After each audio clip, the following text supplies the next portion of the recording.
Hi dear students, നിങ്ങളൊരു 10ാം class വിദ്യാർത്ഥിയാണോ? +1 +2 ശേഷം നിങ്ങളുടെ ആഗ്രഹം ഒരു മെഡിക്കൽ പ്രൊഫഷണൽ ആകണം എന്നാണ്.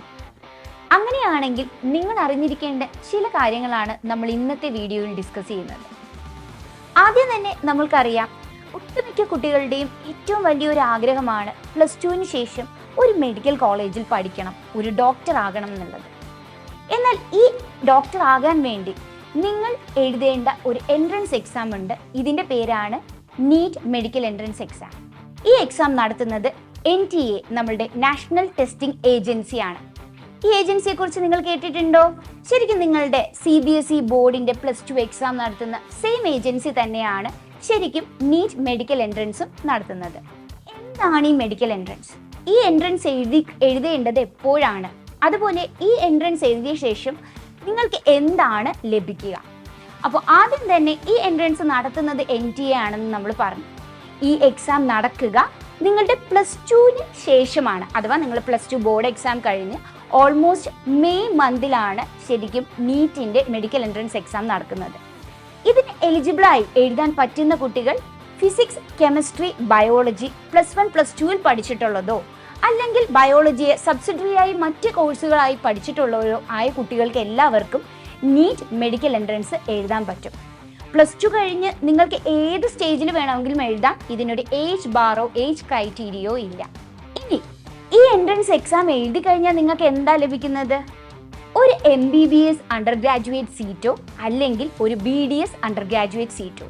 ഇത് കൂടാതെ തന്നെ സെൻട്രൽ യൂണിവേഴ്സിറ്റീസിലെ BSc നഴ്സിംഗ് കോഴ്സുകൾക്കും നീറ്റിൻ്റെ എൻട്രൻസ് റാങ്ക് ലിസ്റ്റാണ് ചെക്ക് ചെയ്യാറുള്ളത്.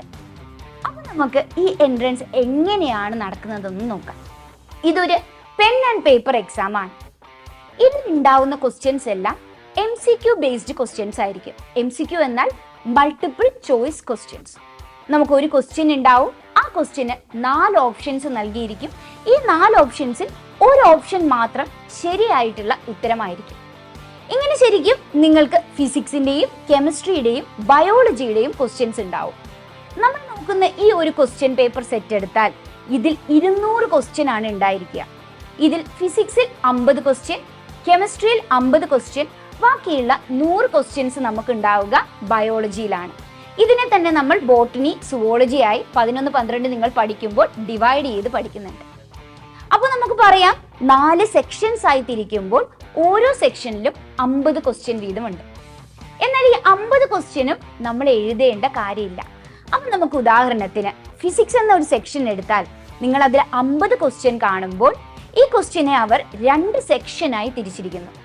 Section A, section B. Section എയിൽ നമ്മൾ കാണുന്നത് 35 ക്വസ്റ്റ്യൻ ആണ്. ഈ 35 ക്വസ്റ്റ്യനും കമ്പൽസറി ആയി നമ്മൾ ആൻസർ ചെയ്യേണ്ടതായിട്ടുണ്ട്.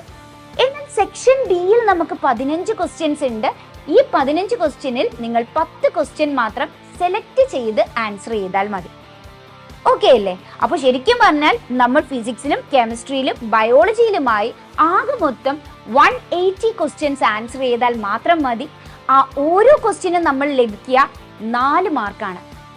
പക്ഷേ ഇവിടെ ഒരു ചെറിയ ട്വിസ്റ്റ് ഉണ്ട്. ഒരു ക്വസ്റ്റ്യൻ നമ്മൾ ശരിയാക്കുമ്പോൾ നമുക്ക് 4 മാർക്ക് ലഭിക്കുമെങ്കിൽ ആ ക്വസ്റ്റ്യന് നമ്മൾ തെറ്റുത്തരം നൽകിയാൽ നമുക്ക് അവിടെ -1 1 മാർക്ക് കുറയുകയും ചെയ്യും. ഇനി ആൻസർ ചെയ്തിട്ടില്ല എങ്കിൽ നമ്മൾക്ക് അവിടെ 1 മാർക്കും ലഭിക്കില്ല, 0 സ്കോർ ആയിരിക്കും.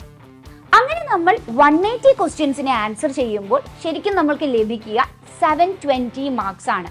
അപ്പോൾ നീറ്റ് എക്സാം നടക്കുന്നത് എത്ര മാർക്കിനാണ്? 720 മാർക്കിനാണ്. പലപ്പോഴും 10ാം ക്ലാസ്സിലും +2ലും ഒക്കെ പഠിക്കുമ്പോൾ നമ്മുടെ മനസ്സിലെ ഏറ്റവും വലിയ ഗോൾ ഈ ഫുൾ മാർക്ക് വാങ്ങുക എന്നുള്ളൊരു ഐഡിയ ആണ് അല്ലേ? എന്നാൽ ശരിക്കും നീറ്റ് എൻട്രൻസ് ഈ ഫുൾ മാർക്ക് കിട്ടുന്നതിനെ ബേസ് ചെയ്തിട്ടല്ല ഒരു മെഡിക്കൽ പ്രവേശനം നൽകുന്നത്. ഇത് റാങ്ക് ബേസ്ഡ് ആയിട്ടുള്ള ഒരു മെഡിക്കൽ എൻട്രൻസ് എക്സാം ആണ്. എന്ന് പറഞ്ഞാൽ നമുക്ക് ഈ ഫുൾ മാർക്ക് 720 മാർക്കും ലഭിക്കണമെന്നില്ല. ലഭിച്ചാൽ അത്രയും നല്ലത്. നമുക്ക് എത്രമാത്രം ക്വസ്റ്റ്യൻസിനെ വിത്തിൻ ലിമിറ്റഡ് ടൈം, അതാണ് ഇവിടുത്തെ ക്യാച്ച്. ഒരു ക്വസ്റ്റ്യന് നമുക്ക് ലഭിക്കുക ശരാശരി 1 മിനിറ്റ് ആണ്. ഈ എക്സാം നടക്കുന്നത് 3 hours 20 minutes ആണ്. 200 ക്വസ്റ്റ്യൻസ് നമുക്ക് അറ്റൻഡ് ചെയ്യാനുള്ള സമയം എന്ന് പറഞ്ഞാൽ ഒരു ക്വസ്റ്റ്യന് 1 മിനിറ്റ്. അങ്ങനെ വെച്ച് നമ്മൾ ഏറ്റവും സ്പീഡിൽ എന്നാൽ ഏറ്റവും അക്യുറേറ്റ് ആയി എങ്ങനെ നമ്മൾ ഈ എക്സാമിനെ അപ്രോച്ച് ചെയ്യുന്നു, അങ്ങനെ ആകുമ്പോൾ നമുക്ക് എത്രമാത്രം സ്കോർ കിട്ടുന്നു, ഈ സ്കോറിനെ ബേസ് ചെയ്തുകൊണ്ട് നമുക്ക് ഒരു റാങ്ക് ലിസ്റ്റ് പബ്ലിഷ്ഡ് ആവും. ഈ റാങ്ക് ലിസ്റ്റിൽ ഒരിക്കലും ഒരേ മാർക്ക് കിട്ടിയ കുട്ടികൾക്ക് കൂടി ഒരേ റാങ്ക് വരാറില്ല. അപ്പോൾ ഇതൊരു കോമ്പറ്റീഷനായി മാറുകയാണ്. എന്ന് പറഞ്ഞാൽ ഫസ്റ്റ് റാങ്ക് ഒരാൾക്കേ വരുള്ളൂ, സെക്കൻഡ് റാങ്ക് ഒരാൾക്ക് മാത്രമേ കാണുള്ളൂ. ഈവൺ അവർക്കിപ്പോൾ 720 മാർക്കായിരുന്നു ഫുൾ ടോട്ടൽ ഉണ്ടെങ്കിലും. ഇവിടെ പല ക്രൈറ്റീരിയാസ് യൂസ് ചെയ്ത് ഒരേ മാർക്ക് വരുന്നവർ തന്നെ പല റാങ്കിലായി സ്പ്ലിറ്റ് ചെയ്ത് വരും. ഇത് കേൾക്കുമ്പോൾ ഓക്കെ ശരി, ഒരു റാങ്ക് ബേസ് എക്സാം ആണ്, മൾട്ടിപ്പിൾ ചോയ്സ് ആണ്, ഇതെല്ലാം മനസ്സിലായി.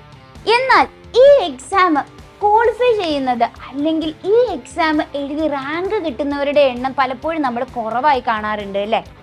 ഇതിന് കാരണം എന്താന്ന് പറഞ്ഞാൽ, നമുക്കറിയാം നമ്മുടെ ഹോൾ നേഷനിൽ, നമ്മുടെ ഇന്ത്യ ഫുള്ളായി ഏതൊരു മെഡിക്കൽ കോളേജിൽ നമ്മൾ ജോയിൻ ചെയ്യണമെങ്കിലും, അത് എയിംസ് ആവട്ടെ, ജിപ്മർ ആവട്ടെ, അല്ല നമ്മുടെ കോഴിക്കോടുള്ള മെഡിക്കൽ കോളേജ് ആവട്ടെ, ട്രിവാൻഡ്രം മെഡിക്കൽ കോളേജ് ആവട്ടെ, നമുക്കിഷ്ടമുള്ള ഏത് മെഡിക്കൽ കോളേജിൽ നമ്മൾക്ക് MBBS BDS പ്രൊഫഷണൽ കോഴ്സിന് ജോയിൻ ചെയ്യണമെങ്കിൽ നിങ്ങൾ നീറ്റ് എൻട്രൻസ് എക്സാം എഴുതണം.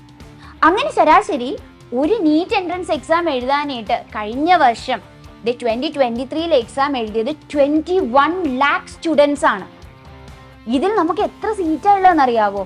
ആകെ 90,000-നും ബിലോ ആണ് നമ്മുടെ ഈ MBBS BDS കോഴ്സിന്റെ ആകെ മൊത്തം സീറ്റുകൾ.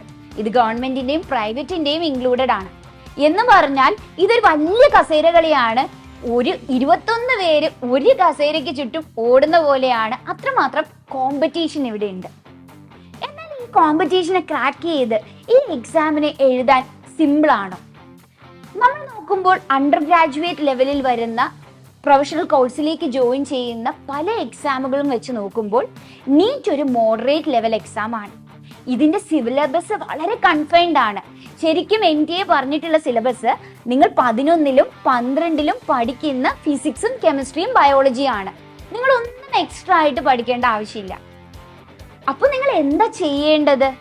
നിങ്ങൾ 10ാം ക്ലാസ് കഴിയുന്ന ഉടനെ തന്നെ +1 +2 ജോയിൻ ചെയ്യുമ്പോൾ തന്നെ നിങ്ങളുടെ മെഡിക്കൽ ഈ ഒരു നീറ്റ് എൻട്രൻസിനുള്ള കോച്ചിങ്ങും നിങ്ങളുടെ പഠനത്തിന്റെ ഒപ്പം കൊണ്ടുപോവുക. കാരണം നിങ്ങൾക്ക് എന്താണോ 11ലും 12ലും പഠിക്കാനുള്ള ചാപ്റ്റേഴ്സ്, അതേ ചാപ്റ്റേഴ്സിന്റെ MCQ മോഡൽ ക്വസ്റ്റ്യൻസ് തന്നെയാണ് നീറ്റിന് വരിക.